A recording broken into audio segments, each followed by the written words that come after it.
Fellow Biafrans,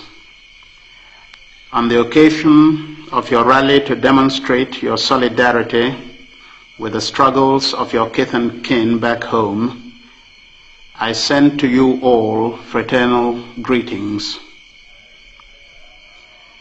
As one who has been entrusted with the onerous responsibilities of guiding our young republic through these difficult times, I must confess that it is always a source of deep pleasure and encouragement to me to receive assurances of the support of the people and their continuing determination to persevere until complete victory is achieved. It is, therefore, with feelings of unbounded pleasure and deep appreciation that I salute this august gathering. You are all aware that for over 4 months now,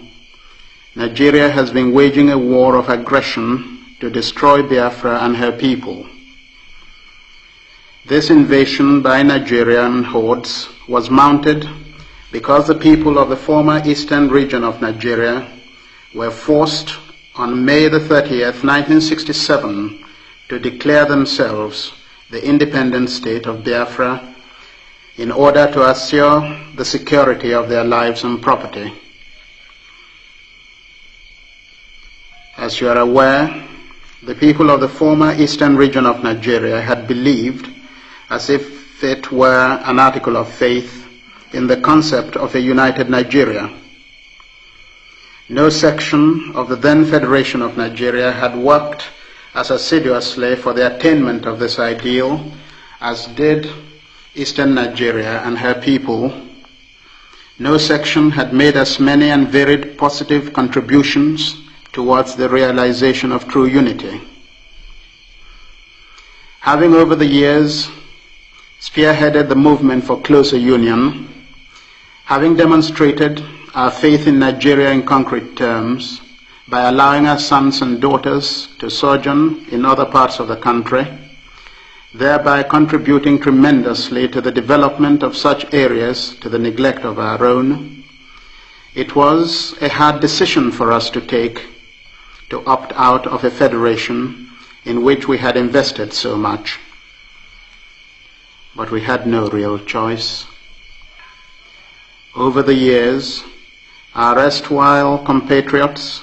had made it clear in unmistakable terms that they did not want us in the Federation. Since the 1950s, our people were expropriated and discriminated against in parts of Nigeria other than their own. Furthermore, the experience of the 3 harrowing waves of remorseless genocide in 1945, 1953, and especially in 1966, involving a total of nearly 40,000 dead and countless others maimed or destitute, provided an object lesson which could not but be taken seriously. Self-preservation is probably the strongest human instinct, and it is this that has compelled the harassed and persecuted people of eastern Nigeria to seek refuge in their own home and amongst their kindred. As a proverb of one of our Biafran languages has it, a man who is rejected by others cannot reject himself.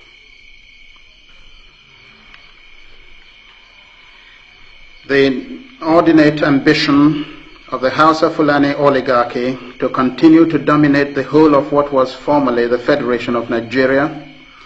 the unrealistic desire to acquire the wealth and resources of Biafra while rejecting their people,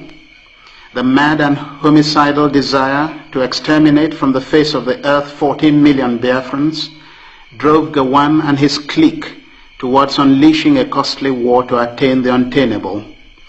the subjugation of this young but promising republic. Even with the vast resources of the former Federation of Nigeria, with which to prosecute the war, even with the active collaboration of those international opportunists, Britain and the Soviet Union, an unholy alliance of vested interests, even with the attempt to subvert our government by suborning some of our highly placed military and civilian personnel, an attempt which was foiled at the nick of time, Gowon has failed to make good his boast to crush Biafra. A campaign which he bragged would only take 48 hours to accomplish has now dragged on for almost 5 months and will drag on for as long as it takes Gowon and his clique, both Nigerian and others, to realize that nothing can shake the will or crush the spirit of a determined people. If Gowon's military campaign has achieved anything, it is only a confirmation of the fact that Biafrans have nothing to expect but destruction from the hands of their erstwhile Nigerian compatriots. In the few border towns which fell into the hands of the Nigerian forces, Biafrans were pillaged and what could not be stolen was destroyed, while the men were shot and tortured and the women defiled. Even foreign correspondents have testified to the massive killings of people of Biafran origin and a particular ethnic grouping in the Republic of Benin when that young republic fell into the hands of the Nigerians as a result of treachery. Instead of accepting the fact and the truth which they know, that they forced the people of the former eastern region out of the Federation, the Nigerian aggressors have been attempting to dupe the world by claiming that we seceded in order to keep our oil wealth to ourselves. You all know that in spite of our oil and other resources, the former eastern Nigerians were always the greatest advocates of unity. General Ironsi, himself an Easterner, was murdered by the northern Nigerians because of his determination to unify the country. For a people who have made such great sacrifices and abandoned their most valuable investments in Nigeria in quest for safety, this is the unkindest thing to say. No, it is the Nigerian leaders themselves who are in fact guilty of what they accuse us of, and have shown beyond doubt that they are only interested in having our resources and not our people.